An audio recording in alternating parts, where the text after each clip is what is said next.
This is my Mercedes GL450, and I've been trying to remove the rotor.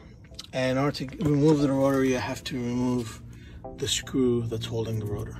Now, in all honesty, you really don't need the screw to hold the rotor because it's being held by these two little tabs that are in here, and plus obviously the wheel is going to hold onto the rotor. So it's actually only used in the factory when they mount the rotor onto the hub before they put the tires on. So technically you really don't need it, but anyway, it's there, and mine would not come off. I used it's a T25 bit, so I have T25 bits here and T27, whatever I used. It just simply would not come off. It dug deep into it, so I had to use this I got from Harbor Freight. It's a Warrior screw extractor.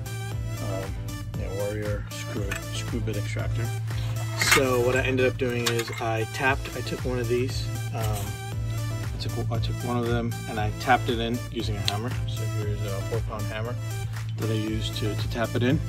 I did spray some penetration fluid like this PV Blaster and let it sit for a while, and then I just used a wise grip to grab the screw and turn it counterclockwise to release it.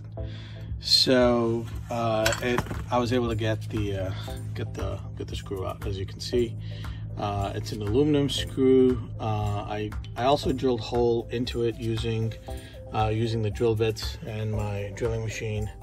I drilled a hole into it just to see if I could loosen it up internally.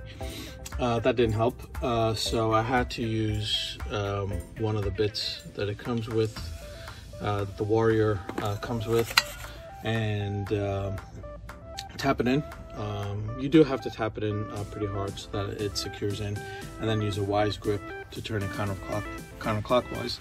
So the bit digs into the screw, and to be able to get it out, and that finally helped. So last time I wasted so much time trying to use different drill bits and it didn't work, so I had to get an extractor.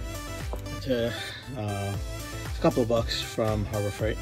So I had to use the extractor to remove that bolt, and now I did that. Now anyway, this is, the rotor is still stuck on there, so I have to hit it with the hammer a few times and use PV Blaster or whatnot to get it out, but that's for another day.